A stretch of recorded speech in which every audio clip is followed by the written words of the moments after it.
দুনিয়া নিয়ে কামড়াই না, কামড়া কামড়ি করি নাই বন্ধু, বেকুব মনে করছো তুমি? হ্যাঁ, আমরা পড়ালেখা করি নাই, চিরা খাইয়া বড় হয়েছি, বুঝবো না কেন? আর 10 জন যদি ভাত মাছ খাইয়া বড় হয় তো আমরা কি উদা বন্ডুটি খাইয়া বড় হয়েছি নাকি? তো বুঝতাম না কেন দুনিয়া? হ্যাঁ, তুমি চালাক হয়ে গেছো। সারাদিন সারা রাত নর্তকীর ছবি, উলঙ্গ নাচ দেখা তুমি যুবক চালাক আর আমি বোকা। আমি আজকের সারাদিনে 5 ওয়াক্ত নামাজ জামাতের সাথে পড়ছি, আমি বেকুব না?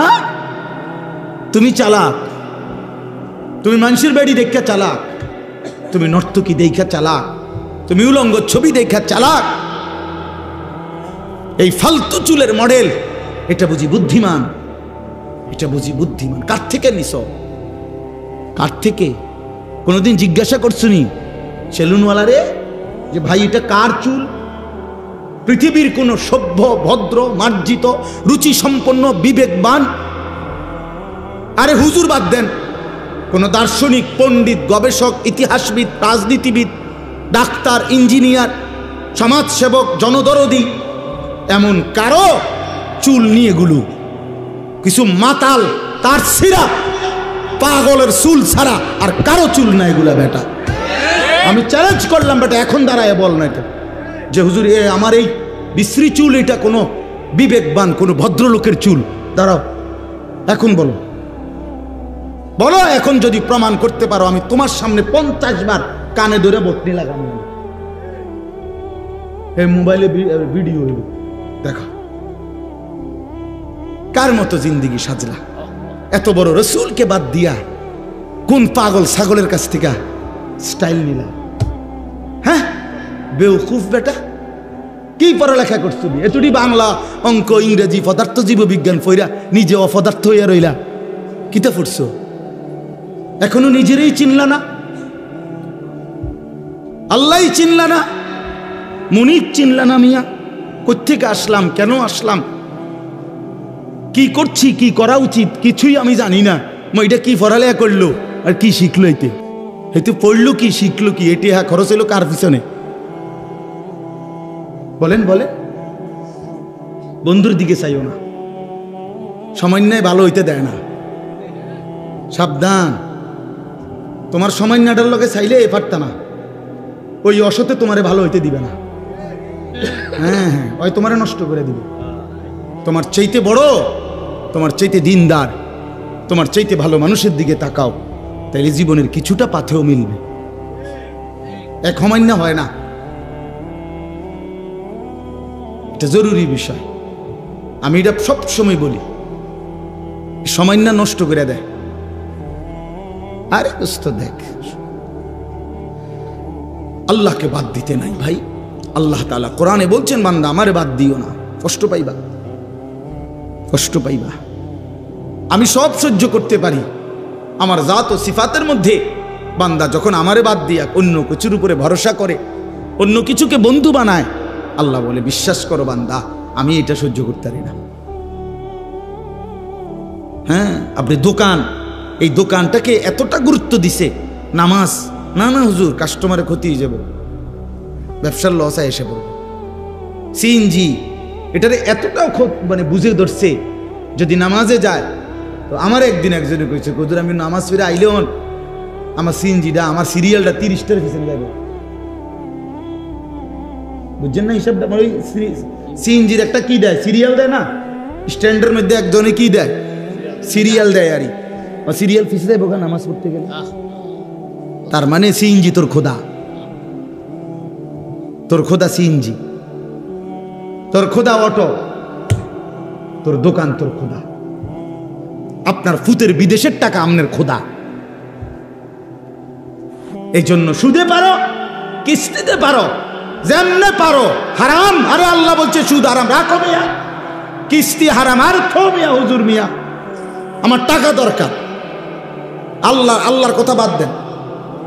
এইভাবে গায়রুল্লাহর উপরে নির্ভর করে এরপরে সন্তানকে বিদেশ পাঠাইছে। 3 বছর লাগছে না, 2 বছর লাগছে না, সেটা আল্লাহর রহমতে বিয়ে কইরা এখন আব্বা বুঝেন তো কি আর এরকম সময় আসেনি, এই সংসারে থাকতে পারে না। শহরে থাকবো, পোলাপাইন মানুষ করবো, জিভুত মানুষ করবো। বাপ মারে বাদ দিয়ে এখন জিভুত মানুষ করে। হ্যাঁ, আমরা বুঝি না কার জন্য। আর এখন কি হইল, আল্লাহরেও হারাইলেন, সন্তানরেও হারাইলেন। কি হইলো মকবুল ভাই? এই হইল না, আল্লাহরও হারাইলো, সন্তানরেও হারাইল। সুদের টাকায় ফুত বিদেশ ফাড়াইয়া, কিস্তির টাকা দিয়া ফাড়াইয়া আল্লাহরে তো কি হারাইলো। এবার ফুতো গেছে গাহন, ফুতো আগের মতো খবর লয় না। তো এবার ফুতো গেল, খোদাও গেল, আল্লাহও গেল, আমনে কি হইলেন? আর খাসিরাত দুনিয়া ওয়াল আখিরা। আজকে এটাই কথা, আল্লাহকে বাদ দিতে নাই। হাদিসের মধ্যে আছে, আল্লাহ নবী সাল্লাল্লাহু আলাইহি ওয়াসাল্লাম বলেন, আল্লামানি রব্বি ফা আহসানা তালিমি। আমার আল্লাহই আমাকে ইলম শিখিয়েছেন, সর্বোত্তম ইলম, কোরআন সুন্নাহর সর্বোত্তম জ্ঞান আল্লাহই শিখিয়েছেন। এরপরে নবীজি বলেন ওই হাদিসেই, ও আদ্দাবানি রব্বি ফা আহসানা তাদিবি। আমার আল্লাহই আমাকে সাথে সাথে সর্বোত্তম আদব, উন্নত শিষ্টাচার, উত্তম আখলাক শিখিয়েছেন। এজন্য নবী সাল্লাল্লাহু আলাইহি ওয়াসাল্লামের ইলম এটাও আল্লাহ দিয়েছেন। নবীজির সমস্ত সুন্নাত তরিকা এটা আল্লাহ তাআলাই দিয়েছেন, আল্লাহ তাআলাই শিখিয়েছেন। এজন্য রাসূলুল্লাহ সাল্লাল্লাহু আলাইহি ওয়াসাল্লামের সুন্নাতের ব্যতিক্রম কোনো কিছুই পৃথিবীতে এর চাইতে বেশি সুন্দর হইতে পারে না, কোনো কিছুতেই। মাথার চুল থেকে পায়ের নখ পর্যন্ত, ঘরে কিংবা বাইরে, রাস্তায় কিংবা প্রকাশ্যে, জীবনের সমস্ত জায়গায়, প্রতিটা নিঃশ্বাসে নিঃশ্বাসে আল্লাহর নবী সাল্লাল্লাহু আলাইহি ওয়াসাল্লামের যা তরিকা, আল্লাহর কসম এটাই সবচেয়ে সুন্দর, এটাই বাস্তবতা, এটা যৌক্তিক কথা। এটা এই পৃথিবীর 1450 বছর ধরে এক টানা আপনজন দুশ্মন, নবীজির পক্ষের লোক বিপক্ষের লোক সবাই পরীক্ষা করে দেখছে। সকলের পরীক্ষায় তিনি সর্বশ্রেষ্ঠ। বন্ধুর কাছেও তিনি সেরা, দুশ্মনের কাছেও তিনি সেরা। নবীজি সাল্লাল্লাহু আলাইহি সাল্লামের সমকক্ষ বিকল্প আরেকজন কোনো মহামানব কেউ পৃথিবীতে দাঁড় করাইতে পারে না। কোনো ধর্মের কাছে নাই, কারো কাছে নাই।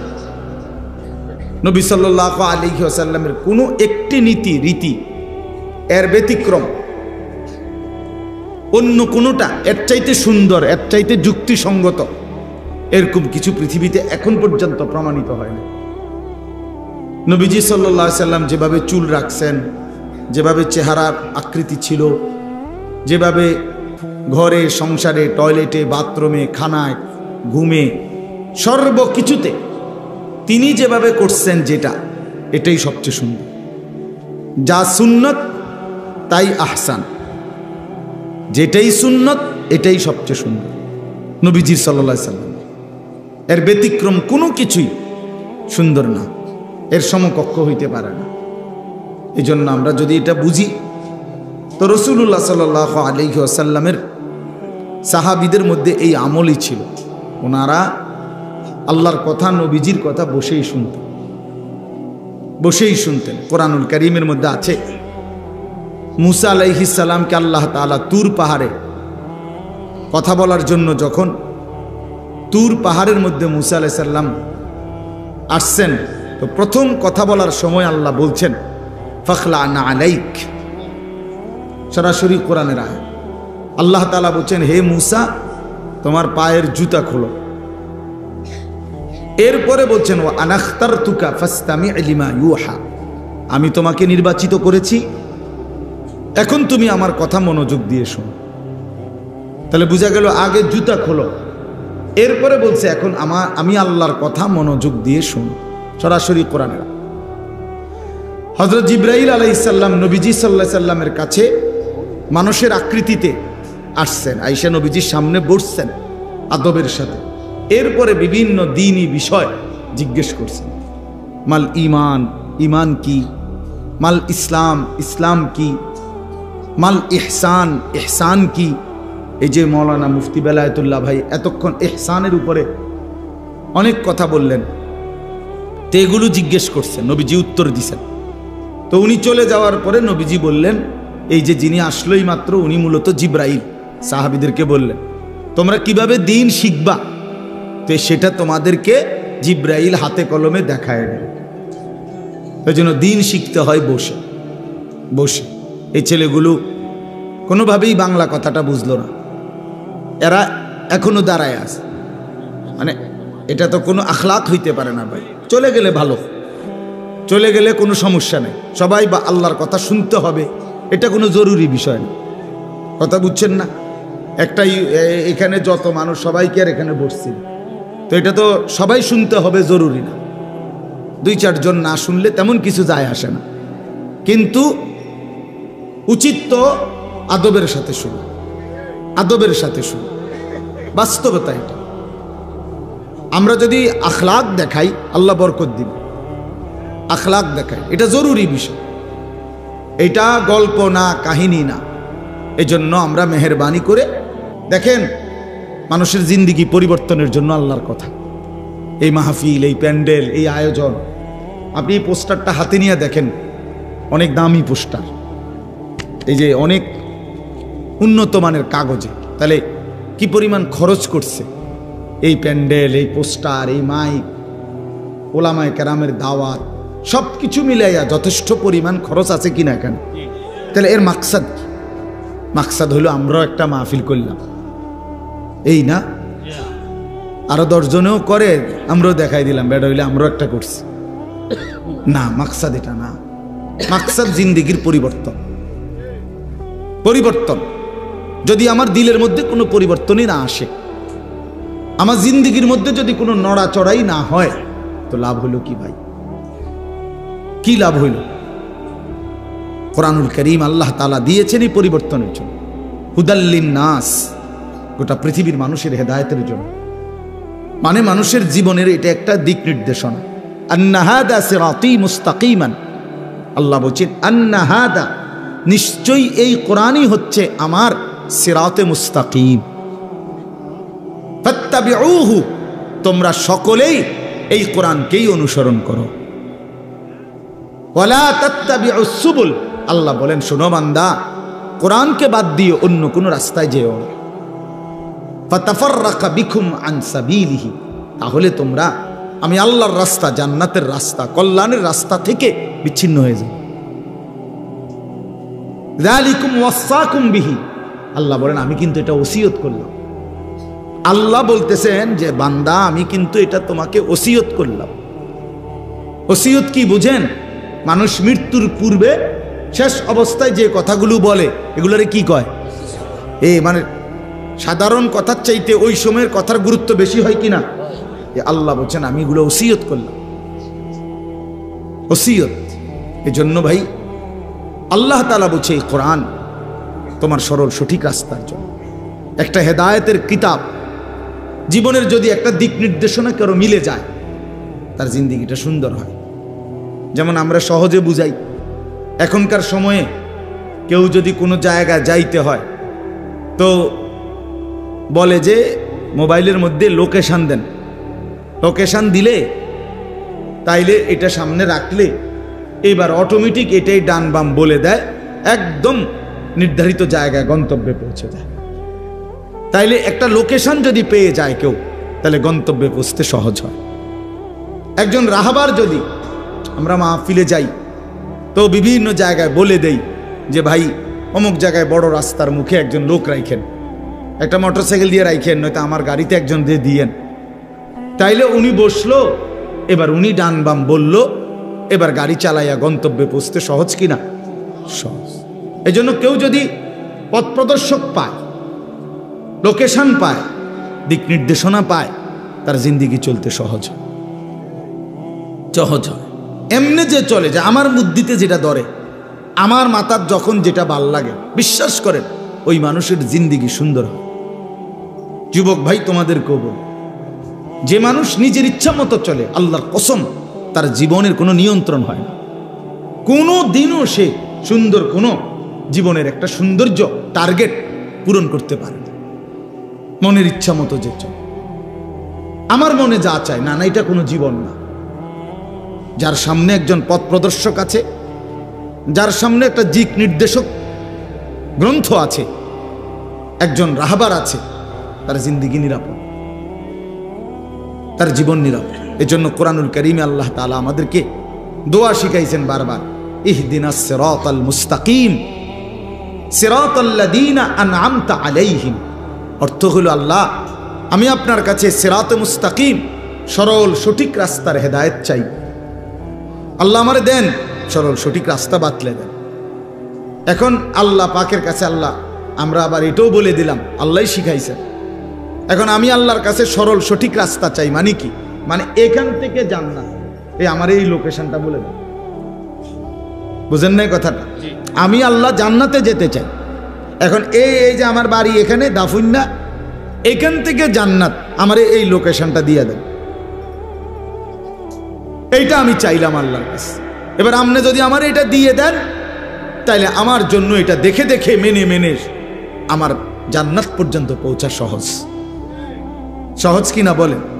সহজ, সহজ এটা। এই তখন আল্লাহ তাআলা বান্দাকে দুইটা জিনিস দিছেন। একটা হলো এই যে কিতাব কোরআনুল কারীম দান করছেন, আর একটা হলো রাসূলুল্লাহ সাল্লাল্লাহু আলাইহি ওয়াসাল্লামকে দান করছেন। একজন রাহবারও দিলাম, কিতাবও দিলাম। কিতাবুল্লাহ রিজালুল্লাহ। আল্লাহ বললেন, বান্দা সিরাতে মুস্তাকিম চাচ্ছ, জান্নাতের রাস্তা চাচ্ছ, কিতাবের মধ্যেও দিয়ে দিছি, বুঝাইয়া দেওয়ার মতো রাসূলও দিয়ে দিছি। এবার আর ভুল হওয়ার কোনো সুযোগ নেই, রাস্তা হারাবার কোনো যুক্তি নাই। বিশ্বাস করেন, আমি সবসময় এটা বলি, আল্লাহ যার রব, মুহাম্মদ সাল্লাল্লাহু আলাইহি সাল্লাম যার রাসূল, কোরআন যার কিতাব, ইসলাম যার ধর্ম, এই চারটি সর্বশ্রেষ্ঠ দৌলত নিয়ামত যার আছে, সে নষ্ট হবে কেন? সে চরিত্রহীন হবে কেন? সে বরবাদ হবে কেন? কিসের অভাবে মিয়া তুমি হারিয়া গেলা? কিসের অভাব? এই চারটাই তো সর্বশ্রেষ্ঠ। আল্লাহই সর্বশ্রেষ্ঠ, মুহাম্মদ সাল্লাল্লাহু আলাইহি সাল্লাম সর্বশ্রেষ্ঠ, কিতাব কোরআন সর্বশ্রেষ্ঠ, ইসলাম সর্বশ্রেষ্ঠ। তাহলে চারটি সর্বশ্রেষ্ঠ নিয়ামত আমার কাছে আছে, আল্লাহ আমার দিছে, আমি এরপরও পথহারা হব? এটা কেমন কথা? কত বড় জুলুম, কত বড় জুলুম। এই জন্য এর চাইতে বড় দুর্ভাগ্য আর কারো হইতে পারে না যে আল্লাহকে পেয়ে ভুল পথে চলে গেল, রাসূল সাল্লাল্লাহু আলাইহি সাল্লামের মতো নিয়ামত পেয়ে ভুল পথে চলে গেল, কোরআনের মতো দৌলত পাইয়া জাহান্নামের রাস্তায় চলে গেল, ইসলামের মতো ধর্ম পেয়ে জাহান্নামের রাস্তায়। কেন? কেন? আমি এবার আপনার উত্তরবঙ্গ দাওয়াত ও তাবলীগের মেহনতে ছিলাম। মিয়া সাহেব ৭২ বছর বয়স্ক চাচা, হিন্দু, ওনার ২ ছেলে মুসলমান। তো ২.৫ ঘন্টা আমরা ৩ জন আলেম ওনারে কালেমার দাওয়াত দিছিলাম, ইমানের দাওয়াত। তো ২.৫ ঘন্টা বলার পরেও, বুঝানোর পরেও, চেষ্টার পরে ওনার মুখ দিয়ে একটা বার এই কালেমা লা ইলাহা ইল্লাল্লাহ এই শব্দটা উচ্চারণ করাইতে পারিনি। উনি বলতেছেন আমি এটা পড়ব না। উনি এমনি কথাগুলো মানে, বাংলা কথাটি মানে। উনি বলছে ঈশ্বর অদ্বিতীয়, ঈশ্বরের কোনো অংশীদার নাই, এটা উনি কয়, কিন্তু লা ইলাহা ইল্লাল্লাহ এটা কইতে রাজি না। আমি কানসি পর্যন্ত তখন, চোখের পানি ফেলে, যে হায়, খুব বেশি নিজের কাছে তখন আফসোস লাগছে যে আহারে আল্লাহ, ৭২ বছর বয়স্ক একটা লোক, জীবনে কোনোদিন তার জবান দিয়া আল্লাহর কালেমাটা উচ্চারণ হলো না। আর আমারে আল্লাহ, আপনারে নওজোয়ান ভাই, তোমাদেরকে আল্লাহ কত বড় দৌলত দিছে যে আমরা সেই ছোট্টবেলার থেকে কত হাজার বার এই কালেমাটা পড়তে পারছি। এই সৌভাগ্যের কি মানে, এই সৌভাগ্যের বিনিময় কি? আল্লাহ যে এত বড় কিসমত আমগরে দিছে, এটার কি যোগ্যতা আমাদের? আমাদের কোনো যোগ্যতা আছে কি আসলে? তো আল্লাহ তাআলা দয়া করে আমারে মুসলমান মার ঘরে জন্ম দিছে, দয়া করে আমারে মুসলমান বাবার ঘরে জন্ম দিছে। আমি জানতাম না, কেউ আমরা জানতাম না। লাম ইয়াকুন শাইআম মাযকুরা, আল্লাহ বলেন তোমরা তো উল্লেখ করার মতো কিছুই ছিল না, তোমাদের নিয়ে কারো কাছে কোনো আলোচনা ছিল না। একটি ইউনিয়নের মধ্যে কয়জন মুসলমানের ঘরে হবে, কয়জন হিন্দুর ঘরে হবে, এটা মেম্বার চেয়ারম্যানরাই তো ঠিক করে দেয় না। তো আল্লাহ তাআলা বলেন কারো কোনো নাম ধাম তো ছিল না, পৃথিবীর কেউ জানতো না। আমি আল্লাহ আমার ফয়সালাতে যাকে যেভাবে বন্টন করার আমি বন্টন করেছি, আমি বন্টন করেছি। এজন্য ভাই আমার, বন্ধু আমার, দোস্ত আমার, বাস্তবতা এটাই।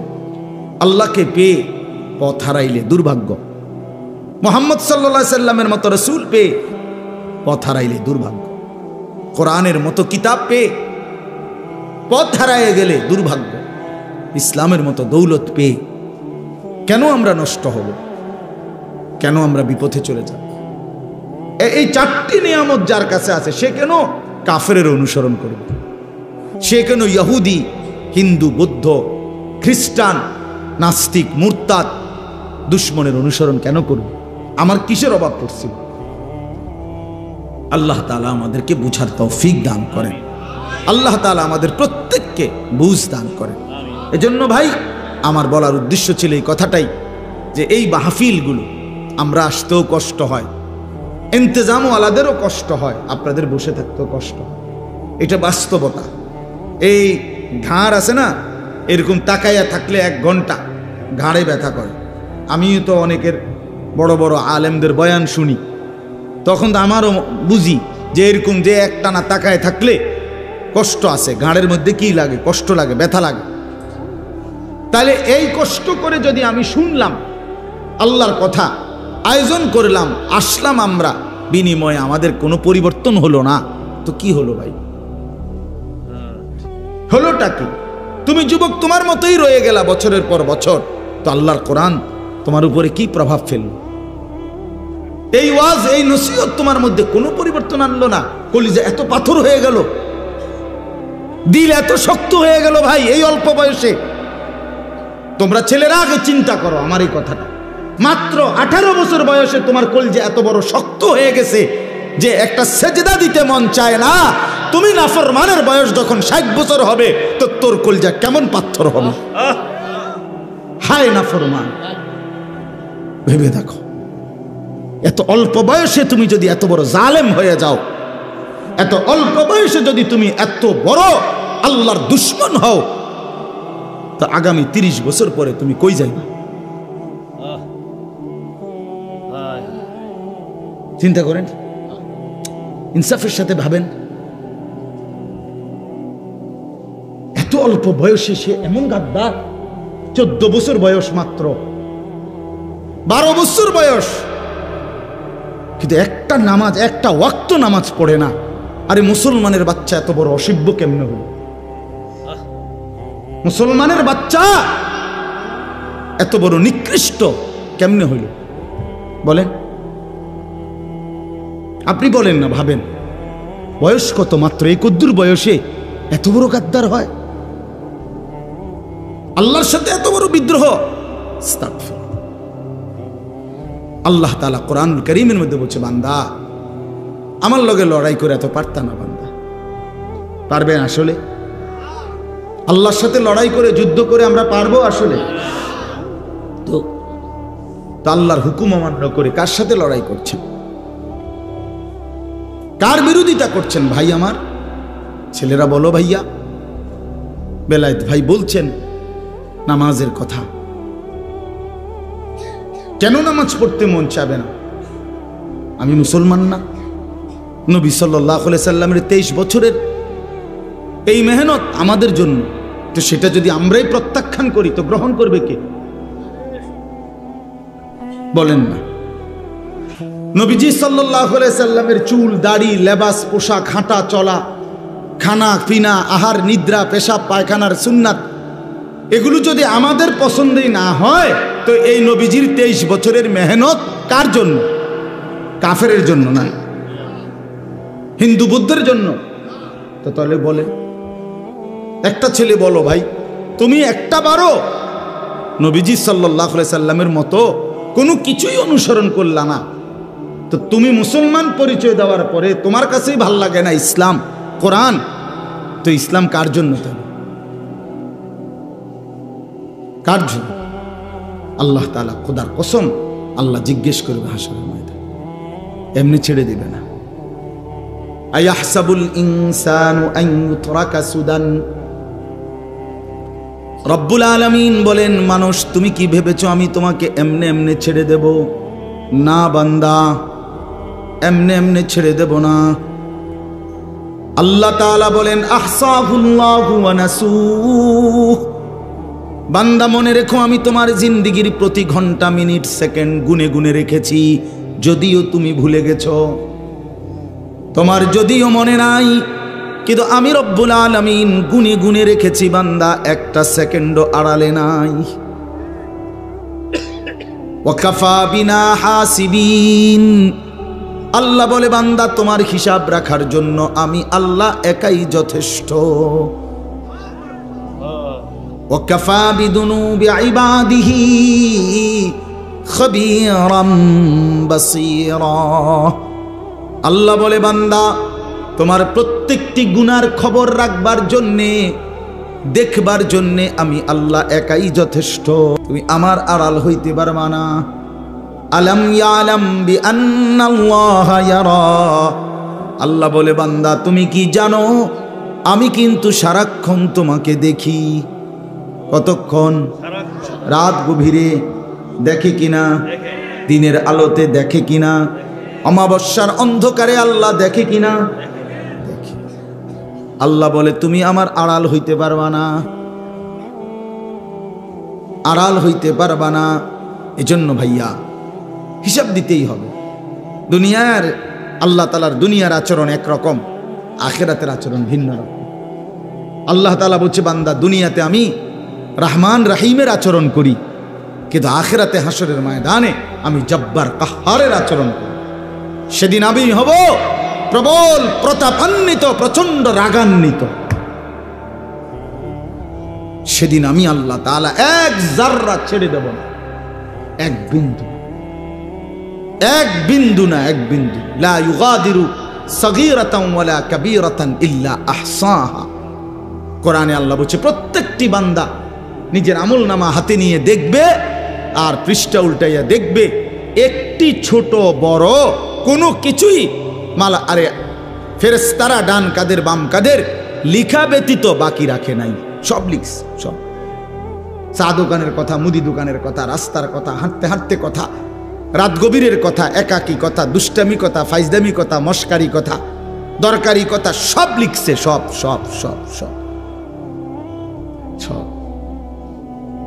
এজন্য বন্ধু, আল্লাহ থেকে আড়াল হওয়ার, আল্লাহর হিসাব থেকে বাহির হওয়ার কোনো সুযোগ নেই, কোনো সুযোগ নেই। ওয়াশাহিদা আলাইহিম সামউহুম ওয়া আবসারুহুম ওয়া জুলুদুহুম বিমা কানু ইয়ামালুন। আল্লাহ তাআলা বলে, বান্দা হাসরের ময়দানে তোমার কান, তোমার চোখ এবং তোমার সারা দেহের চামড়া, তোমার সমস্ত কর্মকাণ্ডের ব্যাপারে আমি আল্লাহর কাছে সাক্ষ্য দেব। প্রতিটি মানুষ তখন বলবে, হে আমার শরীরের অঙ্গ, তোমরা কেমনে কথা বলো? তোমরা তো কথা কইতে দেখি নাই কোনো দিন। আতফাও কথা কয়, এটা তো ভাবি নাই। হ্যাঁ, কলু বিমা শাহিদতুম আলাইনা। তো শরীরের অঙ্গ প্রত্যঙ্গ বলবে, ভাই সাহেব, যেই আল্লাহ তোমারে জিহ্বা দিয়া কথা বলার তৌফিক দিছে, আজ সমস্ত অঙ্গ দিয়া কথা বলার তৌফিক ওই আল্লাহই দিয়েছে। আল্লাহ আদেশ করিলে জিহ্বাও কথা বলতে পারে, আল্লাহ আদেশ করিলে হাত পাও কথা বলতে পারে কিনা বলেন না? আর বহু প্রাণী নবীজির জামানায় আল্লাহর কুদরতে বহু প্রাণী নবীজির সাথে কথা বলছে। তো কেমনে কইল? মরা মরা গুই সাপ, ওই যে ছোট্ট ছোট্ট জঙ্গলের মধ্যে যে থাকে, এগুলো লম্বা লম্বা, এগুলোর কি কয়? সাপের মতো গুই, গুই সাপ। এই এরকম মরা গুই সাপ এক বেদুইন গ্রাম্য আরবের লোক, এটা মরা, এটারে আইনা নবীজির সামনে রাইকা বলছে, মুহাম্মদ যদি এই গুই সাপ এটা সাক্ষী দেয় তুমি আল্লাহর নবী, তাইলে আমি ঈমান আনব। সে জানে একে তো এইটা এমনিতে জীবিত থাকলেও কথা বলার কথা না, আবার রয়েছে কি মইরা, এটা কথা বলবে কেন? তো নবী সাল্লাল্লাহু আলাইহি সাল্লাম জিজ্ঞেস করলেন, আইয়ুহাদ দাব, হে গুইসাপ। ওইটা বলল, লাব্বাইকা সাদাইকা, হে আল্লাহর রাসূল আমি হাজির, বলেন। তো নবীজি জিজ্ঞাসা করলেন, মান খালাকাক, তোমারে কে সৃষ্টি করেছে? হ্যাঁ, তো তিনি ওই গুইসাপ বলল, খালাকানি ওয়া খালাকাকা, মান খালাকাস সামাওয়াতি ওয়াল আরদ, আমাকে এবং আপনাকে সৃষ্টি করেছেন ওই একজনই, সাত আসমান ও জমিন সৃষ্টি করেছেন যিনি, তিনি আল্লাহ, তিনি আল্লাহ। এবার নবীজি বললেন, মান আনা, বলো তো আমি কে, আমি কে বলো, চেনো তুমি আমারে? তো গুইসাপ বলছে, আনতা রাসূল রাব্বিল আলামিন, আপনি মহান আল্লাহ পাকের রাসূল। কাদ আফলাহা মান সাদাকাকা, আপনারে যে সত্য মনে করেছে সে সফল হয়েছে। ওয়া কাদ খাবা মান কাযাবাকা, আপনারে যে মিথ্যা মনে করেছে সে বরবাদ হয়ে গেছে। ফাআসলামাল আরাবী, অতঃপর সেই গ্রাম্য বেদুইন লোকটি কালেমা পড়ে মুসলমান হয়ে গেছে। তা তাইলে কি বুঝা গেল? রাসূলুল্লাহ সাল্লাল্লাহু আলাইহি সাল্লামের জামানাতেই তো নবীজির সাথে কথা বলছে, তাহলে আল্লাহ হুকুম করলে যে কোনো কিছুই কি করতে পারে? কথা বলতে। এই জন্য ভাই, রাত অনেক হয়েছে, আমরা খুব দেরি করতে চাই না। নিজেকে আল্লাহকে বাদ দিয়ে আখেরাতকে ভুলে গিয়ে বাবাদেরকেও বলি, মাঝ বয়সী ভাইদেরকেও বলি, কেউ নিজেরে চালাক মনে করেন না। আমার অনুরোধ, আমি প্রতিদিন একই কথা, আল্লাহরে বাদ দিয়া অন্য কিছুর উপরে ভরসা করেন না। না ব্যবসার উপরে, না চাকরির উপরে, না ক্ষেতের উপরে, না দোকানের উপরে, না সিএনজির উপরে, না অটোর উপরে, না বিদেশের ছেলেটার উপরে, কারোর উপরে না বাপ। আল্লাহকে বাদ দিয়ে কাউকে বন্ধু বানাবেন না। মুমিনের বন্ধু শুধুই আল্লাহ। মুমিনের সমস্ত হাজাত রাওয়া, মুমিনের সমস্ত ছোট্ট থেকে ছোট্ট, বড় থেকে বড়, সব প্রয়োজন পূরণকারী শুধুই একজন, আল্লাহ। নবীজি সাল্লাল্লাহু আলাইহি সাল্লাম বলছে, উম্মত, যদি তোমার স্যান্ডেলের ফিতাটাও ছিঁড়ে যায়, তোমার স্যান্ডেলের যদি ফিতা ছিঁড়ে যায়, কাউরে বইল না, আগে তোমার আল্লাহরে বল, যে আল্লাহ আমি এটা মুসিবতে পড়ে গেছি, আমার স্যান্ডেলের ফিতা ছিঁড়ে গেছে, আপনি সাহায্য করেন, আপনি সাহায্য করেন। এত ছোট বিষয়ের ব্যাপারে পর্যন্ত নবীজি বলছেন, কার দিকে ফিরো? আল্লাহ, আল্লাহর দিকে ফিরো। ওয়ালাল্লাহি ফালিয়াতাওয়াক্কালিল মুমিনুন, আল্লাহ বলেন সমস্ত মুমিনদের উচিত আল্লাহর উপরেই ভরসা করা। আল্লাহ বলেন মুমিন বলে কাকে? ওয়ালা রাব্বিহিম ইয়াতাওয়াক্কালুন, সব বিষয়ে যে আল্লাহর উপরে ভরসা করে। কার উপরে? আল্লাহর নবী বলেন, উম্মত মনে রেখো, সারা পৃথিবী যদি একত্রিত হয়ে তোমার কোনো উপকার করতে চায়, পারবে না। উপকার কেবল সেটাই হবে যেটা আল্লাহ তোমার জন্য লিখে রেখেছেন। সারা পৃথিবী মিলে যদি তোমার কোনো মুসিবতে ফেলতে চায়, কেউ পারবে না। মুসিবত, বিপদ, অ্যাক্সিডেন্ট সেটাই হবে যেটা আল্লাহ তোমার জন্য লিখে রেখেছেন। নবীজি বলছেন, ওয়ালাম আন্নাল উম্মাতা লাউ ইজতামাআত আলা আন ইয়ানফাউকা বিশাইইন লাম ইয়ানফাউকা ইল্লা বিশাইইন কাদ কাতাবাহুল্লাহু লাক। মাখলুক কোনো উপকারও করতে পারে না, মাখলুক কোনো ক্ষতিও করতে পারে না। এক গাড়িতেই একজন অ্যাক্সিডেন্ট হয়, আরেকজন বাইচা যায়। তো বাইচা যায় কেন? ওইতে অ্যাক্সিডেন্ট করলো কেন? আল্লাহ করে, আল্লাহর ফয়সালা। কথা বলেন না কেন? আমি আমার বন্ধুর সাথে এক মোটরসাইকেলে ছিলাম 2021 সালে। আমার পাওটা ভাঙ্গা গেছে অ্যাক্সিডেন্টে, ওর কিচ্ছু হয়েছে না, ওকে একটু সুতা ব্যথাও পাইছে না। সে মোটরসাইকেল চালাইছে, আমি পিছে এমনি বইয়া ছিলাম। আমার পাওটা ভাঙ্গা গেছে, আজও সেই পাও একটু, আমার কাছের থেকে দেখলে কেউ বুঝবে আমি সোজা, একদম পুরা সোজা হাঁটতে পারি না, একটু খোঁড়া হাঁটতে পারি, কিন্তু ওই হাঁটাটা আর কি করি, পারি না, সোজা হাঁটতে পারি না। তো আল্লাহ তাআলাই যা, সমস্ত ফয়সালা আল্লাহ। আমরা মুসলমান বাপ, আমরা ইমানদার। আল্লাহকে বাদ দিলে মুমিনের কোনো মূল্য থাকে না। কোরআন শরীফে আছে, আল্লাহকে যে বাদ দেয়, আল্লাহর সাথে যে শিরিক করে, বিশ্বাস করেন, ফাকান্নামা খাররা মিনাস সামা, আল্লাহ বলেন তারে যেন ফেরেশতা 7 আসমান থেকে মাটিতে ছুঁড়ে মারে। যাহ নাফরমান, একটা লাথি মারে, একটা লাথি। মুশরিক আল্লাহ বলেন আমারে বাদ দিলি বেঈমান, সর যাহ। ফাকান্নামা খাররা মিনাস সামা ফাতাখতাফুহু আত-তায়রু আও তাহদি বিহির রিহু ফি মাকানিন সাহিক। আল্লাহ বলেন মুশরিক, আমি আল্লাহর সাথে যে শিরিক করে, আমারে বাদ দিয়া গায়রুল্লাহর উপরে যে ভরসা করে, অন্য কিছুর উপরে যে ভরসা করে, যে কোনো ব্যাপারে নির্ভর করে, তা আমি আল্লাহ তাআলা যেন তারে 7 আসমান থেকে ছুঁড়ে ফেলে দিলাম। এবার কোনো পাখি তারে ছুঁ মেরে চিল উড়াইয়া নিয়ে গেল, অথবা ঝড়ো বাতাস তারে কোনো মরুভূমিতে উড়াইয়া ফেলায় দিল। যা, এবার আর সে কোথাও তৃপ্ত হয় না, এবার আর কোথাও তৃপ্ত হয় না। মুশরিক কোনোদিন স্থির হইতে পারে না। আল্লাহরে বাদ দিলে বন্ধু আর কোথাও নিরাপদ আশ্রয় মিলে না। ফামান লাম ইয়াজআলিল্লাহু লাহু নূরান ফামা লাহু মিন নূর। আল্লাহ বলেন আমার আলোক থেকে যে বঞ্চিত, তার জন্য আর কোথাও কোনো আলো নাই। ওয়া মান ইউদ্লিলিল্লাহু ফামা লাহু মিন হাদ। আল্লাহ বলেন আমি যারে পথ হারা করে দেই, সে আর কোথাও পথ পায় না। প্রিয় বন্ধু আমার, বাপ আমার, হাত জোড় করে বলি, আল্লাহকে বাদ দিতে নাই। আল্লাহই মুমিনের বন্ধু। মুমিনের বন্ধু কে?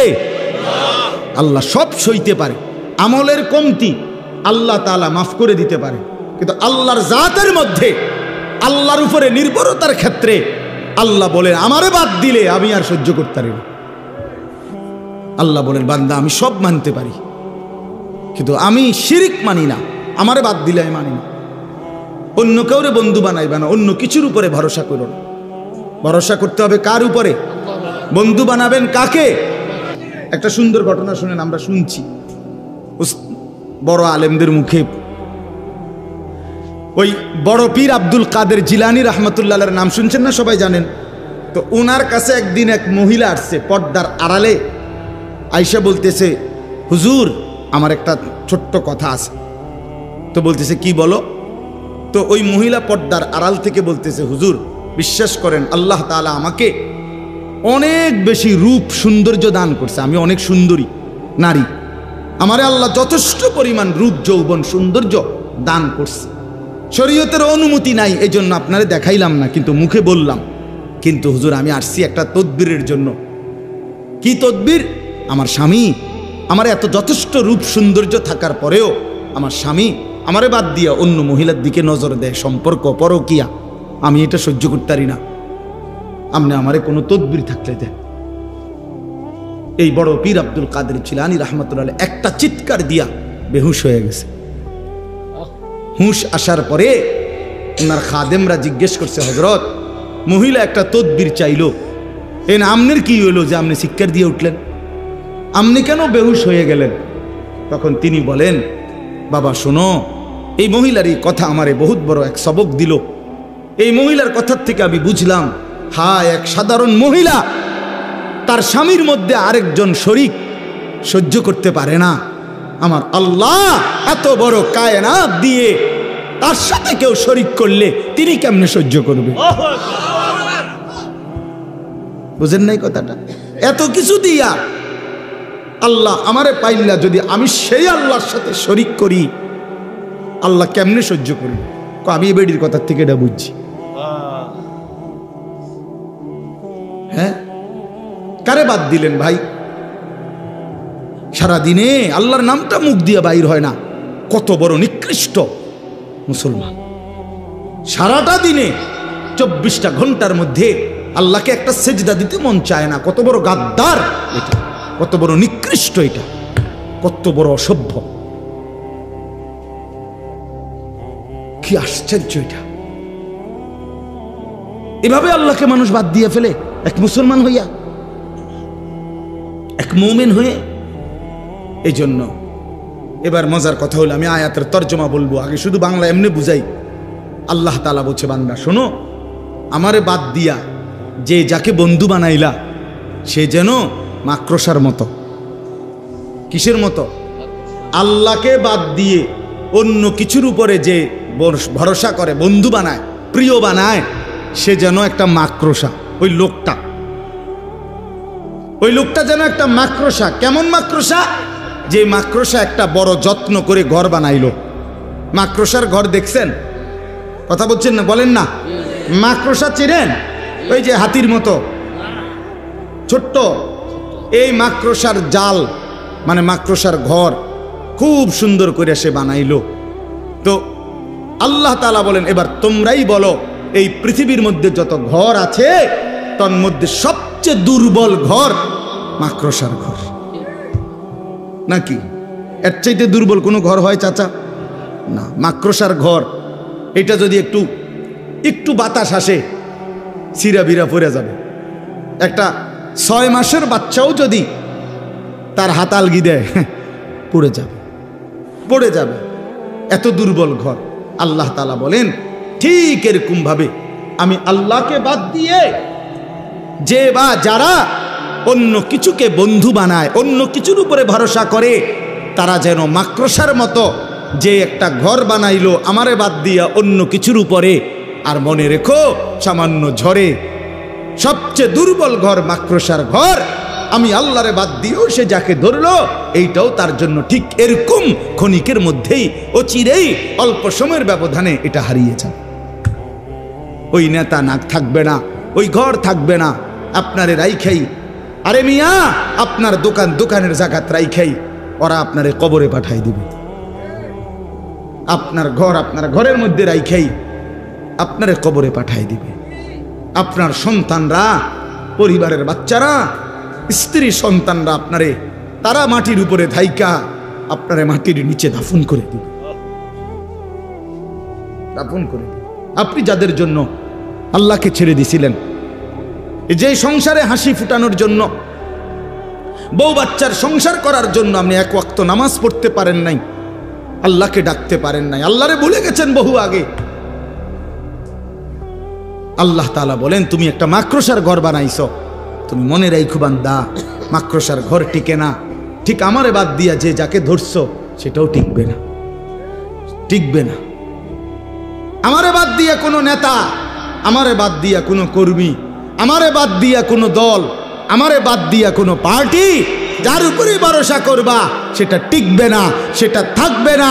2:30টার পরের দিনের 2:30টা পর্যন্ত আর খুঁজেও পাওয়া যায় না। বেশিক্ষণ লাগে। 1-2:30টার থেকে পরের দিনের আর 2:30টা যায় না। 2:30টায় যখন ভাগছে তো পরের দিনের 2:30টা পর্যন্ত আর কিচ্ছু নাই। তো 16 বছরের সাজানো সংসার কই গেল? হ্যাঁ, 16 বছরের নেতারা কই? 16 বছরের কর্মীরা কই?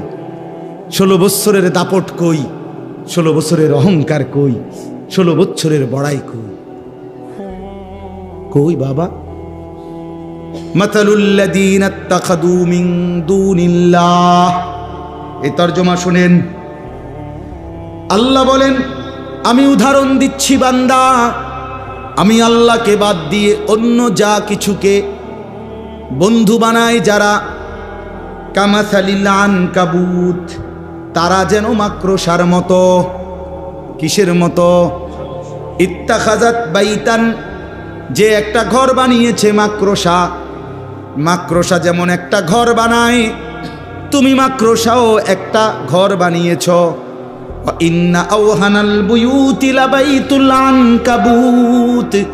আল্লাহ বলে জেনে রেখো বান্দা, এই পৃথিবীতে সবচেয়ে দুর্বল ঘর মাকড়সার ঘর। ঠিক তেমনি ভাবে আমি আল্লাহরে বাদ দিয়ে তুমি যেটারে ধরছো সেটাও এরকম দুর্বল ঘর, সেটাও এমন দুর্বল ভরসা। যে ছেলেদের জন্য এত কিছু করলা, ওরা সত্যি সত্যি তোমার কথা মনে রাখবে না। কিন্তু তুমি যদি আল্লাহরে মনে রাখতা, আল্লাহ বলে বান্দা ফাদকুরুনি আযকুরুকুম, তুমি যদি আমারে মনে করো বান্দা, আমি ওয়াদা দিলাম আমি তৎক্ষণাৎ তোমাকেও মনে করব। তুমি ডাইকো আমারে, আমিও ডাকবো তোমারে। বান্দা বলে আল্লাহ, রব্বুল আলামিন বলে লাব্বাইক ইয়া আবদি,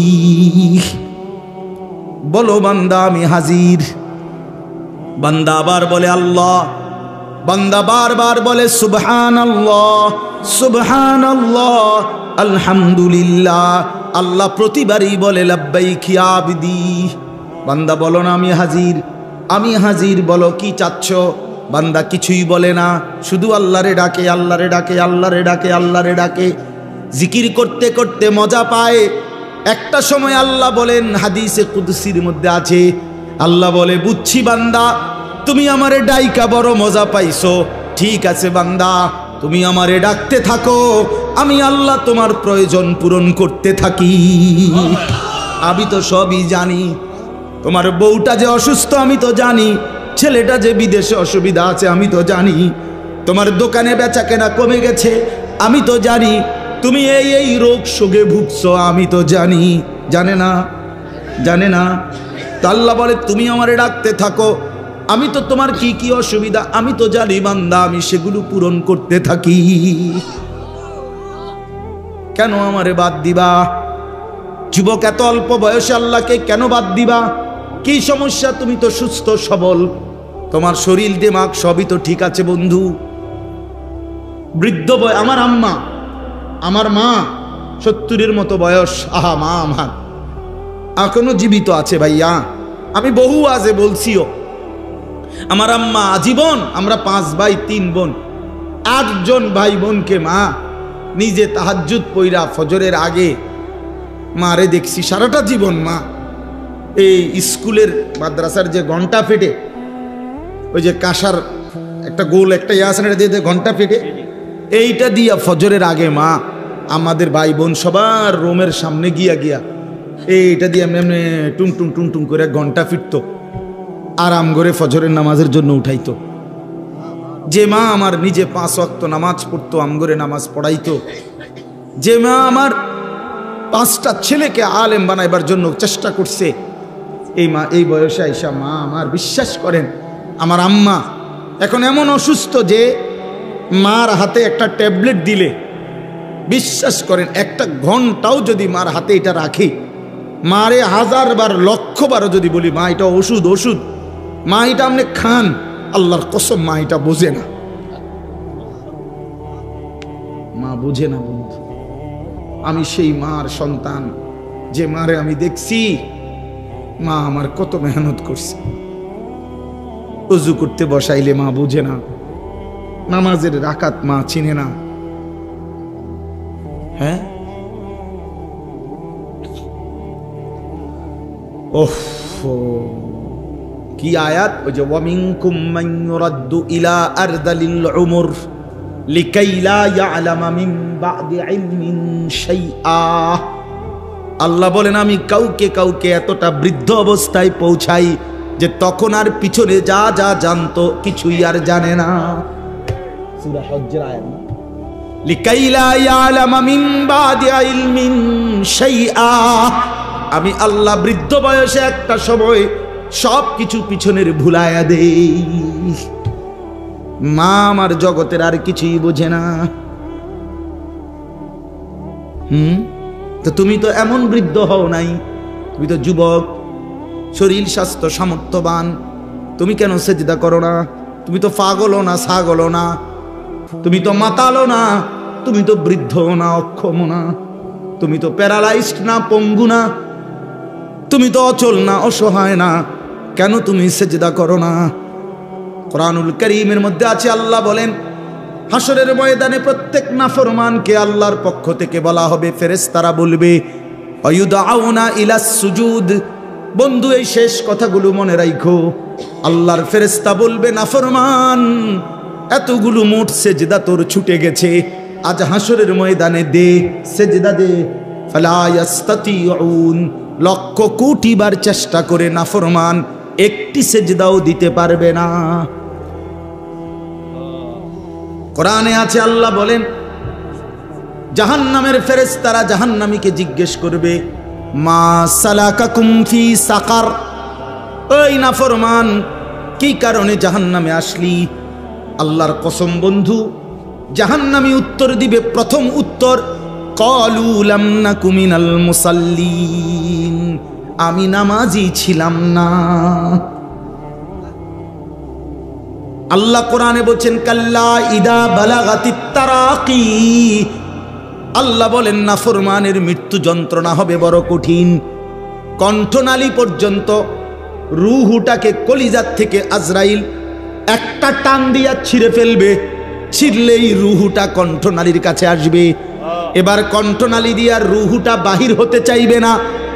আল্লাহ তাআলা রাসূলুল্লাহর হাদিসে স্পষ্ট নবীজি বলছেন এই কণ্ঠনালীর কাছ থেকে রূহটাকে দুনিয়ার মানুষ কোনো পলিথিন যদি কোনো শক্ত কিছুর মধ্যে লাইগা থাকে, পলিথিন যদি এমনে না খোলে, টাইনা টাইনা যেমনে ছিঁড়ে, আল্লাহর কসম নবী বলে কণ্ঠনালীর থেকে রূহটা নাফরমানের বের হতে চাইবে না, ফেরেশতা ভাবে টাইনা সিরা বাইর করবে। কাল্লা ইজা বালাগাতিত তারাকি, আল্লাহ বলেন এমন কষ্টের মৃত্যু, এমন কষ্টের মরণ কেন হবে জানোনি? ফালা সাদ্দাকা ওয়ালা সাল্লা, কারণ সে আমি আল্লাহরে মানে নাই আর নামাজ আদায় করে নাই। মাতবরি ছুট্টা যাইব দেখো। এখনকার মাতবরি বাতে না দুগা খাও আর মোবাইল টিপো বইয়া বইয়া, এই তো আর কিতা মাতবরি ছুটে যাবে ভাইয়া, কলিজাটা ছিঁড়া ফেলবে ফেরেশতা, রুহুটা ছিঁড়া ফেলবে, একদম টুকরা টুকরা বানায় ফেলবে। আল্লাহ আমারে মাফ করে দেন। ফালাউলা ইদা বালাগাতিল হুলকুম ওয়া আনতুম হিনাইদিন তানজুরুন, সূরা ওয়াকিয়া। আল্লাহ বলে না ফরমানের রুহুটা যখন কণ্ঠনালীর কাছে আসবে আর তোমরা আত্মীয় স্বজন আশেপাশে অসহায়ের মতো তাকিয়ে থাকবে। ওয়া নাহনু আকরাবু ইলাইহি মিনকুম ওয়ালাকিন লা তুবসিরুন, আমি আল্লাহ কিন্তু ওর কাছাকাছি আছি, যদিও তোমরা আমাকে দেখছো না। এবার আল্লাহ চ্যালেঞ্জ করে বলে ও দুনিয়াবাসী, তারজিউনাহা ইন কুনতুম সাদিকিন, তোমরা যদি মনে করো আল্লাহ পাক তোমাদেরকে শাস্তি দিবে না, হাসরের ময়দানে উঠাবে না, আখিরাত যদি মিথ্যা মনেই হয়, তাইলে এই নাফরমানের কণ্ঠনালীর থেকে রূহটা ফিরাইয়া তার কলজার ভিতরে ঢুকায় দাও। ওরে মরতে দিও না, ওরে ধরে রাখো, সাই পারোনি। তারজিউনাহা, রূহু ফেরত দাও, ধরে রাখো। কই পারবে? বলে না কেন? চলেন আমিও বদলাই, আমরা সবাই বদলাই, ঠিক আছে না ইনশাআল্লাহ? আল্লাহ সবাইরে ভালো করেন, সবাইরে ভালো। আল্লাহ বলেন লাউ কানু ইয়ালামুন, আমার বান্দা যদি এই কথাটা বুঝতা, এটাই ভালো হতো যে আমারে বাদ দিলে তোমার ভালো হয় না, আল্লাহরে বাদ দিলে কি হয় না? মাকড়সার ঘর হয়, মাকড়সার ঘর টেকে না। ইন্নাল্লাহা ইয়ালামু মা ইয়াদউনা মিন দুনিহি মিন শাই, আল্লাহ বলেন আমারে বাদ দিয়ে যে যাকে যেই জিনিসকে ডাকতেছ, ভরসা করছো, আমি জানি, সব জানি। অহুয়াল আজিজুল হাকিম, আর মনে রেখো একমাত্র ক্ষমতাবান প্রজ্ঞাময় শুধুই আমি আল্লাহ। তিলকাল ওয়া তিলকাল আমসালু নাবরিবুহা লিন্নাস, আল্লাহ তাআলা বলেন আমি উদাহরণ দিয়া, মাকড়সার উদাহরণ দিয়া স্পষ্ট করে তোমাদের মানুষদেরকে আমি আল্লাহ বুঝাইয়া দিলাম। ওমা ইয়াকিলুহা ইল্লাল আলিমুন, আর আমার এই কথার থেকে বুঝবে তারাই যাদের মধ্যে আল্লাহ তাআলা কোরআনের বুঝ দিছেন, রাসূলের ইলমের বুঝ দিছেন, আর বিবেক বুদ্ধি দান করছেন, ইলম দান করছেন, তারাই বুঝবে। দুনিয়া লুভি মাতাল বুঝবে না। সে বলবে ও হুজুর এরম কয়, হ তুমিও আচ্ছা মনে করো না, কইয়া উড়াই দিলারি, দাও উড়াইয়া দাও, অসুবিধা কি? বাতে তো খাও, আমরা বাতে খাই। দুনিয়া এই এমনি এমনি পার হইয়া যাবে, কাব্বাইয়া কুব্বাইয়া দুনিয়া পার হইয়া যাবে। হাসলেও দুনিয়া শেষ, কাঁদলেও দুনিয়া শেষ। কথা বলেন না? হ্যাঁ, আজকের রাত যার দুঃখের রাত তারও ভোর হবে, আজকের রাত যার আনন্দের রাত তারও ভোর হয়ে যাবে। বাসর রাতও ভোর হয়, জেলখানার রাতও ভোর হয়। এটা তো শেষ হয়ে যাবে ভাইয়া, এরপরে কবর, হাসর, আখেরাত, পরকাল, নাকি এগুলো মিথ্যা? হ্যাঁ, 100 সত্য। মিথ্যা কথা এতদিন চলে না, কথা বলেন না কেন? মিথ্যা কথা এতদিন চলে না। যে 1450 বছর ধরে সেই নবীজির জামানার থেকে এতদিন বুঝি মিথ্যা কথা চলার কথা, কাজে বুঝাই যায় সত্য। আল্লাহ আমাদেরকে বুঝ দান করেন। আজকে আল ইহসান ইসলামী যুব সংগঠন আল্লাহ তাআলা কবুল করেন। তোমরা যারা ছেলেরা বসছো ভাইয়া, দয়া করে নিয়ত করো, দিলে দিলে তোমার ভালো তুমি দেখো, শেষ পর্যন্ত তুমি তোমার পথেই চলে যাবা, আমি আমার পথেই চলে যাব, আমরা সবাই আলাদা হয়ে যাব। তো তুমি তোমার ভালো বোঝো, নিজের কল্যাণ নিজের ভালো বোঝো। বয়স্ক চাচা বাবাদেরকে অনুরোধ, আপনারাও বাবা গাফলতের আড্ডা ছেড়ে দেন, আখেরাতের ফিকির বাড়ান, হারাম রোজগার করেন না, সুদ ঘুষ কিস্তির সাথে জড়াইয়েন না, হারাম লোকমা খাইয়েন না। শেষ বয়সটা চা দোকানে, বিড়ি সিগারেটে, গল্প গুজবের আড্ডায় শেষ করেন। কোনো কাজ নাই, কমপক্ষে তাসবিহ পড়েন, সারাক্ষণ আল্লাহরে ডাকেন, সারাক্ষণ আল্লাহকে ডাকেন। আল্লাহ আমাদের সবাইকে ভালো রাখেন, কবুল করেন। আজকের এই মাহফিলটা আমাদের মূলত মাহফিল ছিল ব্রাহ্মণবাড়িয়া ওইদিকে, আমার বন্ধু হাফেজ মাওলানা আবু হানিফ ভাই, আমরা পরামর্শ করে পরবর্তীতে এই মাদ্রাসা আজকের এই মাহফিলটা দেওয়া হয়েছে। তো আল্লাহ তাআলা এই সংগঠন, এই মাদ্রাসা, আমরা গত বছরও প্রচণ্ড বৃষ্টি কাদা এর ভিতর দিয়েই এখানে আসছিলাম, প্রচণ্ড কাদা ছিল, সিএনজি কাইত হয়ে যায়, ফিসে যায়। আমার মনে আছে যে কি কষ্ট করে আইছে, আর হুজুরে যে কেমনে আসছে, আল্লাহ আনাইছে, আল্লাহ আনাইছে। আর মজার কথা হইল, গতকাল বৃহস্পতিবার রাত্রে আমি হুজুরের সাথে, আমার শায়েখ আল্লামা মুফতি মুশতাকুর নবী সাহেব হুজুরের সাথে আমার মাহফিল ছিল। তো আজকে এখন আমি সিলেট যাব ইনশাআল্লাহ এখান থেকেই। তো সিলেটে আগামীকাল আমার এবং হুজুরের শায়েখের দুজনেরই মাহফিল, আমরা 2 দিন থাকবো এখানে। তো রাত্রে হুজুরও সিলেট যাবে, আমিও যাব। হুজুরের শেষ বয়ান হলো 2500 আজকে। তো আমার জিগাইছে কালকে রাত্রে, আমনের লাস্টে বয়ান কোথায়? আমি হুজুর ওই ফ্যাঁকের মধ্যে, কাদার মধ্যে। আমি বললাম হুজুর মনে আসেনি গত বছর যে একেবারে সাংঘাতিক কাদা, মানে এই গত রাত্রেই বলছিলাম হুজুরের কাছে। আমি বললাম ওই মাদ্রাসা আমরা যে খুব কষ্ট করে হানিফের বাড়ির থেকে যে গেছি, ওই মাদ্রাসার মাঠে মাহফিল। আল্লাহ তাআলা সবাইকে ভালো রাখে, কবুল করে।